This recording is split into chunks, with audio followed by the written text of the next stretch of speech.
So we're back again, talking about Spinoza. You might ask, why Spinoza? And the answer is, well, you got to start somewhere. And while it would be nice to start with a modern thing, I'm not so sure that you're allowed to just like read a book. Maybe you are, but I know for a fact that Spinoza published this book like 300 years ago, and so it's perfectly okay to just put it up on screen and read it.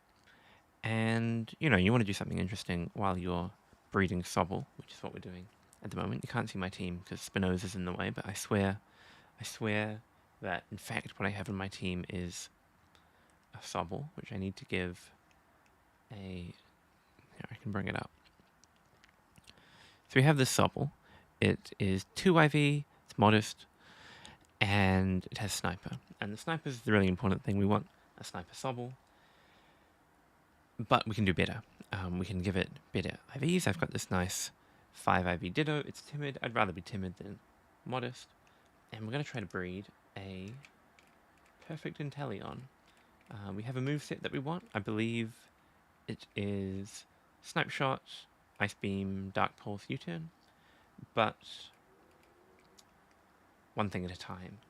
So we want Destiny on the Ditto and Everstone on the Sobble. I can find my Everstone in the boxes. And I'm going to talk a little bit more about how I feel about Spinoza, because Spinoza's pretty cool. Hi, chat. Hi. I'm actually looking at chat. I've got chat up on the screen. I can say hello and say thank you for watching. I actually, this is behind the scenes lore.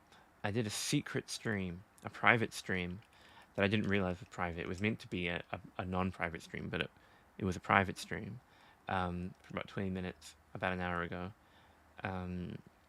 where I got stuck in a battle with my clodsire against like a stall team, a random human that I didn't mean to, and it was very dull and boring. Unlike this, which is thrilling and entertaining. This is like the good.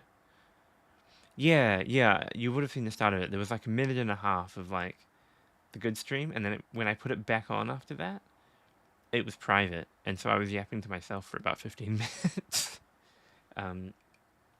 But that's ancient history now, and no one needs to know about it.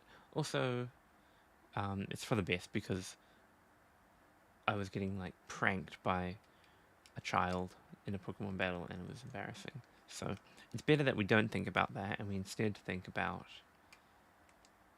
the lovely children that we're going to make tonight by picnicking and creating small lizards. Not lizards. I presume Sobble. What is Sobble? That's an amphibian, right? That's not a lizard. No, it is a lizard. It's like a chameleon guy, because Inteleon. Are you a lizard? Or are you an amphibian? Hello? What do you have to say? I think he's a chameleon. I think he is a lizard. We're gonna make some. I would like my Pokemon egg. Then the question is, have I got my O power on? That's an important fact to check, because I just want to check that, because otherwise we're going to be breeding for ages. I'll just get this picnic going. Frogelian, yeah, I suppose. I'll get this picnic going and then turn to discussion of substance. Oh yes, we need to make a sandwich. So Spinoza, if you were tuned in yesterday, Spinoza kind of set up this dichotomy of reality being made of substance, which is some kind of thing, and modifications of that substance. And everything in the world is either substance or it's kind of a modification of the substance. And by the end of yesterday, we got to the point where Spinoza reasons there can only be one substance in existence, and that substance has to be infinite in an infinite number of attributes. And what we're going to get towards is that substance is kind of God and kind of nature. But we haven't got there yet. We've just got this idea of substance. And you might be thinking, well, Spinoza must have watched the hit movie The Substance, which came out in 2025. But unfortunately, I don't think Spinoza has seen The Substance because he's been dead for 300 years, which is very sad. And I'm sure that if he was still around, he would be the greatest advocate of the movie The Substance. Don't know if he was into body horror, but it's very possible. And I think he would be willing, if he wasn't into body horror, to look past the body horror of the movie The Substance to give it a good review because it's what he's concerned about. God is matter confirmed is kind of the principle of Spinoza, which got him, exiled from Holland or wherever, and cast out because that was kind of heretical. These days you don't get cast out for that, and you also get to watch The Substance. So he was kind of born in the wrong generation, Spinoza. I think he would have been, Spinoza would have made a great edgelord internet atheist 10 years ago. But instead, we have this long treatise about substance written in Latin. So a way to think about substance is, I think, by relating it to how we understand physics and physical matter. If you look around your room, if I look around my room, I can see lots of things. I can see myself, I can see Abel, my cat, I can see a board game of Wingspan, which is a great board game about birds. I can see an apple core, and all of these things are different, obviously different, but they're all made of atoms. And so we could say that the substance of them is atoms, and the fact that they're kind of different to us is because the atoms have been modified and arranged in different ways. But we can kind of go deeper than that, because we might want to say there are lots of different atoms, right? If we look at a periodic table, there's lots of different atoms. And in fact, maybe those are just modifications of lower level things, of quarks and of bosons, of protons, neutrons, and electrons and such. And all the atoms, all the sort of chemical structures that compose the world are just modifications of some even more underlying substance. And then we can probably go even deeper than that. We can certainly show that energy and matter are equivalent, that they're kind of modifications of the same thing. We may end up in some state where all that is real, all that is substance, is a kind of quantum wave backdrop thing. I'm not a physicist, but that's kind of how I understand it. There's quantum fields, and the quantum fields dictate reality, and all of reality is kind of derived from them. It's kind of a nihilistic view, but I think physics just maybe is a little bit nihilistic. So that's kind of how I'm imagining substance. Substance is like the stuff, the rules at the base of reality, and then when Spinoza talks about modifications and attributes, he's talking about the specific things, the specific ways that we arrange our atoms and the ways that we arrange our energy levels to create the world as we know it. Oh, I need something with flame body, don't I? Let's grab that. And some eggs.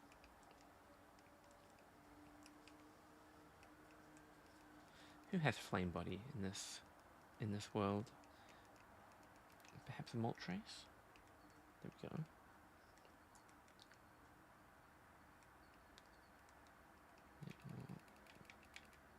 Go back to box. I accidentally bred a few eggs earlier, which I didn't have a destiny knot or a everstone, so they're just going to be bad sobbles, but it's okay, we'll hatch them anyway, because otherwise they'll just take up space. So, yeah, Spinoza, I don't think he was thinking about it in terms of quantum physics and in terms of, low-level chemistry, because those ideas were, not codified when Spinoza was around. However, I think that the philosophy can often predate the scientific understanding. We can kind of come up with ideas about how things might work long before we can actually prove them. I think you see this at the moment with how we talk about consciousness. There's lots of different theories of consciousness, theories of the mind, theories of psychology and neurology, but we haven't figured out a scientific way to quantify subjective experience really. But it doesn't stop us from kind of talking about it. In a similar way, maybe Spinoza didn't know that there were actually these things called quantum fields, but he was kind of thinking, okay, well, through reason we can get to the point where maybe we can establish to our own satisfaction that there is only this one kind of eternal, infinite, underlying universe. Spinoza thinks so. Anyway. And presently, we're engaged in proving that there's only one substance. So there's not lots of different atoms underlying existence. There's one single substance because it's logically impossible for there to be more than one. So let's go through his demonstration of that, for which he gives a few premises to begin with.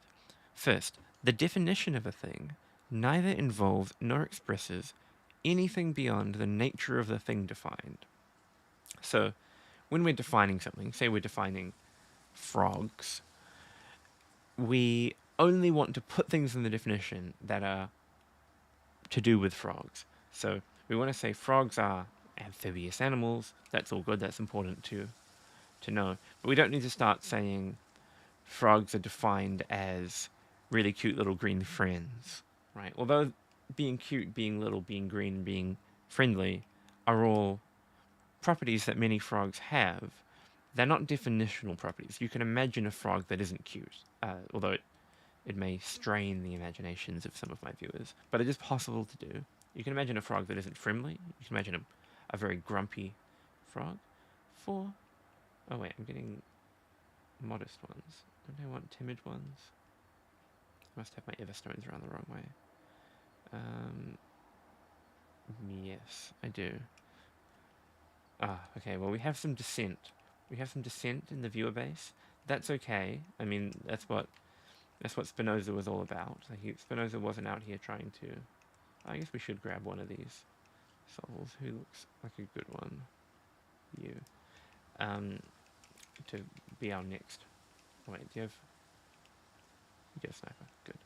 I do have the Everstone around the wrong way.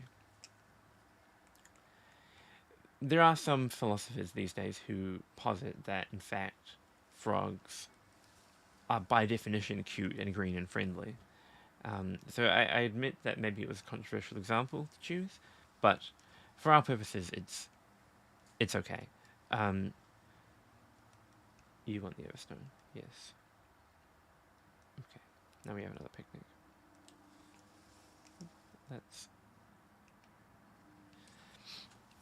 So Spinoza says if we're going to have a definition, we shouldn't chuck random, unrelated things into it. Just define the nature of the thing. So, he says, premise 2. No definition implies or expresses a certain number of individuals, inasmuch as it expresses nothing beyond the nature of the thing defined.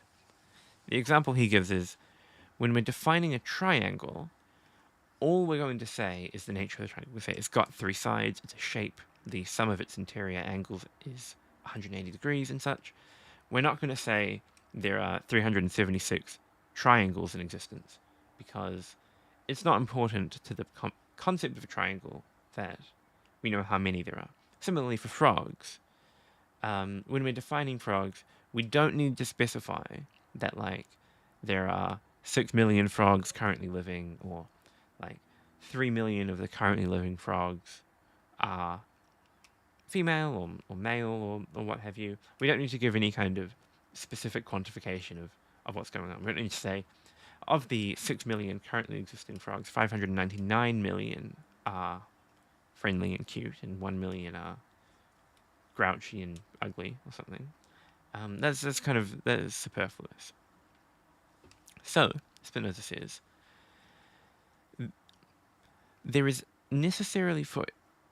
nonetheless, so even though we're not in the definition giving a number, for each individual of a thing, there is in fact a cause for why it exists. So for every frog, although we're not kind of defining frogs as the number of frogs that there are, if you looked at every frog in the world, there'd be some reason why that frog came to exist. It would have had parents who gave birth to it. It would have had favorable selective advantages that let its species persist through time, and it would have obeyed the physical laws of reality that let all things exist, and so on. And so, even though it's kind of not in the definition of frogs that each frog has a cause, it is still true that each frog has a cause. And then premise 4, the cause must either be in the definition, in the nature of the frog, or be apart from the definition. So, the only two options for our frogs is that the number of frogs is like, we're defining it when we talk about what a frog is, or else there are... Could you hear? You hear Abel? Yeah, Abel is up on the desk. He's doing quite well.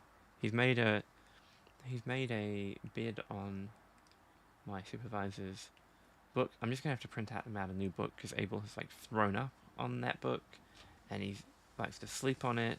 It's all scrunched up and all over the place. So I'm gonna print out a new copy and give that to my supervisor, and say, sorry, I destroyed your previous copy. Here's a new one. Yeah, Abel is pretty opinionated on the frog topic. I'm not sure what Abel's philosophy is. I'm not sure if he kind of is okay with this necessitarian stuff. Like, he might be a bit more mainstream, or he might be non-mainstream, but in a very different way. In any case, I kind of have a bit of a parasocial relationship with Abel. Like, I like to think that he's my really good friend, but sometimes he doesn't reciprocate. But sometimes he does reciprocate. I don't think we're all parasocial. Philosophically, though, yeah, he may have weird ideas. It is quite possible. But that's okay. I mean, you're allowed to have weird ideas, and we appreciate all input into, these critical questions such as how do we define a frog.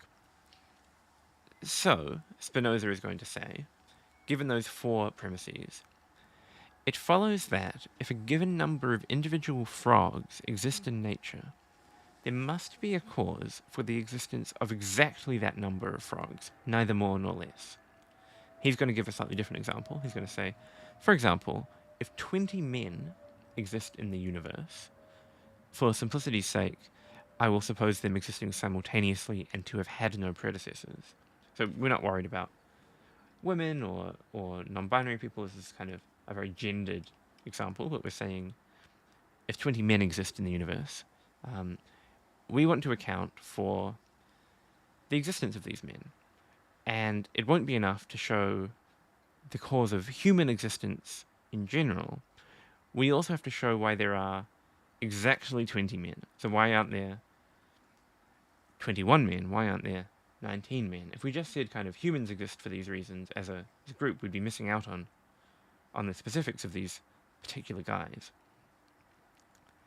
And what we know from the premises is that the reason that there are exactly 20 men can't be contained in the nature of man. We can't say, like, men have the quality of, I don't know, what's like a incredibly manly quality. I guess they like cutting down trees with lumberjack axes. That's probably in the definition of man. That's like a critical masculine feature. Okay, but what's not a critical masculine feature is that there are 20 of them. So, therefore, if we're going to look for the cause of the existence of the 20 men that we have, we're going to need to look at each individual and find out separately why that individual exists. We can't kind of like just broad strokes decide why all 20 men exist at once.